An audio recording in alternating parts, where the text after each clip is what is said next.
Hey, I'm Siobhan, and I love talking about all the things related to freedom and personal growth. And I'm on a journey to redefine freedom on my own terms as I become the woman I desire to be. Each week, I'll share in real time what I'm learning as I do my inner work while creating a safe space for my listeners to feel seen.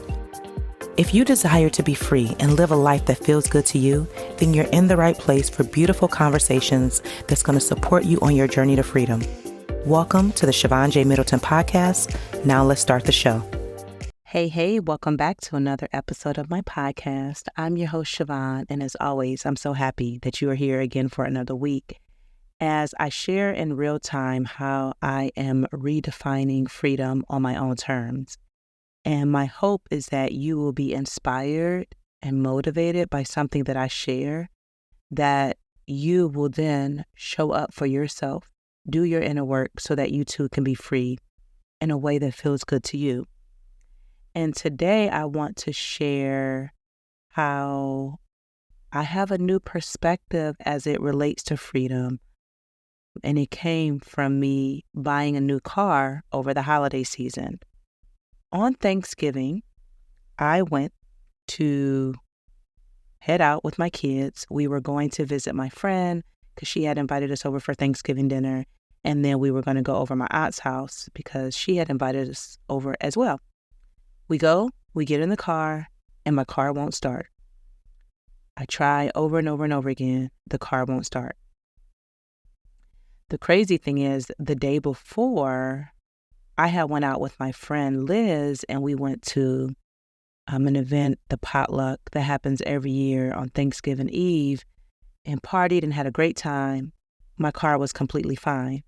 When I go to get in on Thanksgiving Day, it won't start at all.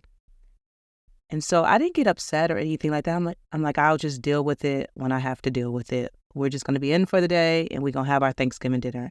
And I'm grateful that I had already started cooking a big portion of our meal at home, and I would finish it probably the next day or something because I knew we would be hanging out with family and I didn't have to cook that big dinner. We could just have it later. So I'm so glad that I had already started preparing and we didn't have to wait long. And also, my Thanksgiving dinner was amazing. It was so great. But anywho, the next day, I'm like, all right, let me try again. Think the car is just about to miraculously start. No, at this time, I was still working at a Dune Spice Co. And so thankfully, I was able to get a ride to work, a ride home. My friends, they really, really showed up for me as I was navigating everything. And I will say, I was emotional. I was exhausted. I'm like, oh my gosh, this is not something that I prepared for. I wasn't ready for it. I didn't know what I was going to do. I was just like, I got to get this car fixed. Crazy thing is, over the last year and a half, I have put thousands of dollars into my car, and I'm now tired of doing that. Now, let me just say here that I have I had a 2013 Nissan Sentra. I purchased it brand new, and I was driving that car until the wheels fell off, okay? And over the last several years, I've had to put work into it, which it makes sense because it was an older car, and also it was paid off. And so I just really wasn't looking for a car note. I had someone come out to my home to look at my car to tell me one thing. That didn't work. So I ended up having to take it to Nissan because the issue was bigger than what a repair shop was able to do. It was like a Nissan specific problem. Nissan quotes me $7,000 to fix my car. Now, my car is not even worth that much. Why the hell would I be paying $7,000? And I'm like, absolutely not. So that just made the situation even more frustrating because I'm like, what am I going to do? So I ended up renting a car because I didn't want to be dependent on my friends. And then also my kids were back in school because the break was over and I knew I had to get them to and fro. So I rented a car until I could figure out the next thing that I needed to do.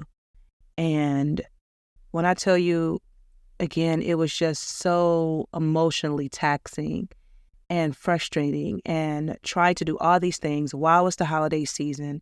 I had to go to work, to get things done. And so after, I would say it was several days, And this one particular day, I'm driving in the rental car and I'm like, I don't know what I'm going to do. And in my spirit, I heard surrender. And when you surrender, surrender again and again and again and again. And I said, okay, I'm just going to surrender. I'm going to pay however much I need to pay per day until I get the answer that I need. So a friend of mine had reached out to me wanting to connect so we can have lunch or dinner or what have you. And I hadn't responded because at the point that she had texted me, I didn't have a response. I didn't have capacity. And I'm like, but I'll get back to her at some point. So she texted me again about a week later, like, hey, I just wanted to circle back to see if you want to meet for breakfast or dinner or lunch or something like that. And I was like, honestly, I'm just going to be all the way upfront with you. I don't have the capacity. I said, my car is not working. I'm also looking for a job in addition to the other things that I'm doing. And she was like, I can help you with both. And I'm like, oh, okay. And so I told her about the car situation. She gives me a connection at the Lincoln Ford dealership. And I reach out to the guy. He was like, yeah, just come in and we can help you out. And so I was like, well, I want to let you know about, where I'm at financially and like what my credit looks like. And my credit has taken a hit based on some things that were connected to my ex. And he was like, that's okay. Just still come in. I said, all right, cool. So I go into the car dealership and I meet with the guy and they're taking all of my income information.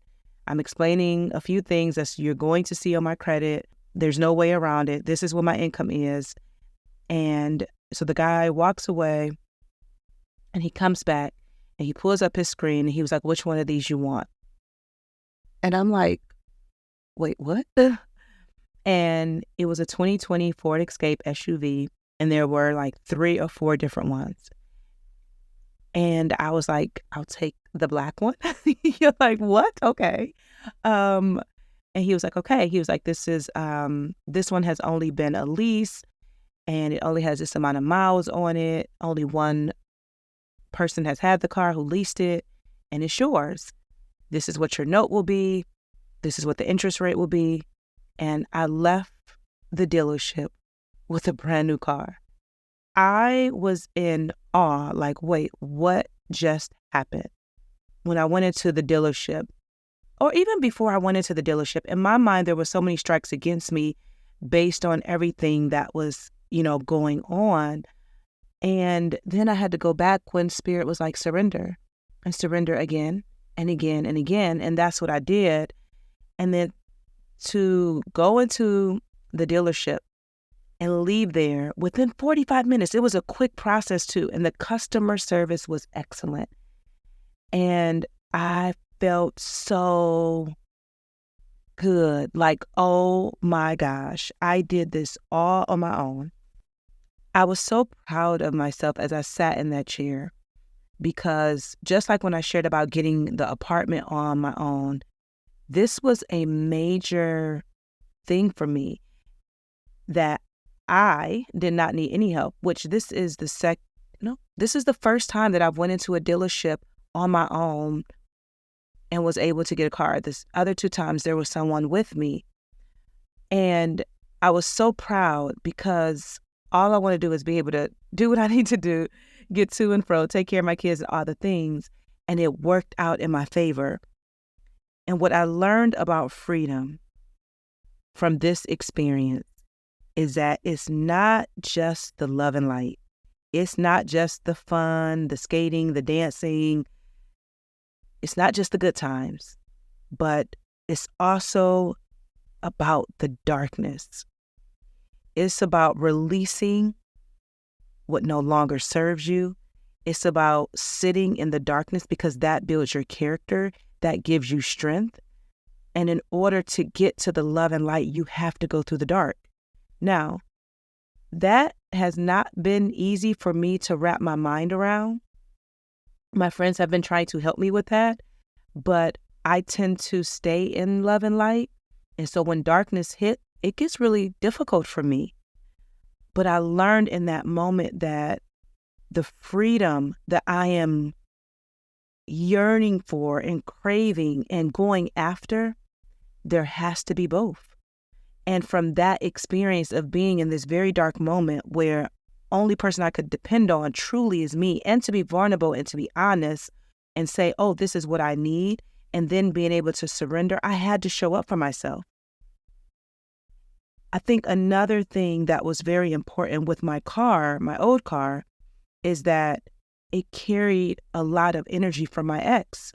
I let him drive my car for a year and a half, and so his energy was in the car, and I didn't think about it until I was getting a new car. And I'm like, oh, I can't take this energy into the new year. Like, I have to release it, and I have to be willing to make some hard choices. And financially, yeah, it's a lot, but also everything is working out for me. Every single thing is working out for me, and I am trusting the process. Spirit said to me that I have to release everything that's attached to the old self. And if I say that I value freedom the way that I do, I gotta be willing to go through the dark moments. And I'll be honest, I wasn't ready. I did not feel that I was ready. There were so many tears, and my kids are looking at me to show up, you know? And then when I think about, having two teenagers, one is a senior in high school, and everything that's coming up with that, it is a lot. And yet I have to surrender, and that many things are outside of my control. And I have to remember that I don't have any control anyway. I had no intentions on buying a new car, but let me tell you one thing, I look good as fuck, okay? I've never had an SUV before. I remember saying way back when that when I did get a new car, it would be black. I got a black car. And having a 2020, like, everything is so new in comparison to my 2013. Like, there's so many perks. Like, I have the one right down from the highest level of this particular car. So I have all the bells and whistles, and that feels really, really good. And it feels good driving in it. And when I think about all of the pain that I experienced over the last year, with my grandmother passing, finalizing my divorce, shit that was happening with my kids, my car, and, personal stuff, like, it was a lot. And I just kept showing up for myself. And so the freedom that I'm experiencing now, and this is what I talk about every week, is because it's the work that I'm putting in to get to this place. And I'm so grateful that I keep showing up even when it's hard. And I'm also so ready for a fresh start. So when I think about my home, I think about my car, I think about my new job that I'll talk about in an upcoming episode. Like, all of these things are working out for my good. And now I understand what it means to surrender. And I don't want to hold on to any old stuff that's going to prevent me from living my best life. And I'll say, like, this work, it is not easy at all, but I'm going to keep sharing my journey because I know that it's going to be inspiring for someone else. Redefining freedom, it's you choosing your life and how you want to live it. But I want you to know it will be an emotional roller coaster. There will be some light moments, beautiful, wonderful, light moments, but there's also going to be some darkness. And I just want you to be prepared for both and embrace it all. I get complimented on my glow and my light all the time, and it comes from the work that I share here on the podcast. So stay present in your life, stay grounded. Make sure you have a tribe, a community of friends that support you, that will be there for you. And I'm so grateful for every single friend I have in my life because I consciously chose them, and they are an amazing, wonderful, phenomenal support system. And I realized during this moment that I had to be vulnerable and transparent and say, hey, this is what's going on in my life. And I reached out to the people that I felt that I could trust, that will be there for me. And I'm so glad that I did. That is all that I want to share with you today. Please, I would love for you to treat me to a cup of coffee. The link to do that is in the show notes. And that's if you're inspired or encouraged by anything that I share, or if my work helps you in any capacity. That's just your way of saying thank you. I support what you're doing. I would love for you to share this episode with a friend. You can text them the link. You can send it to them on social, however you want to do so, and even have a conversation about it. I think it will be really great. I would love for you to rate this episode 5 stars and leave a feedback review on Apple Podcasts. I believe you can do that on Spotify, and I know you can do it on YouTube. I would love for you to do that. I would love for you to subscribe to my newsletter. That's where I get a little bit more intimate with my community and I share more things. And there's a couple of different options for you to become a newsletter subscriber. And the link to subscribe is in the show notes. As always, I'm deeply grateful that you choose to listen each week. I send you so much love and light. Until next time.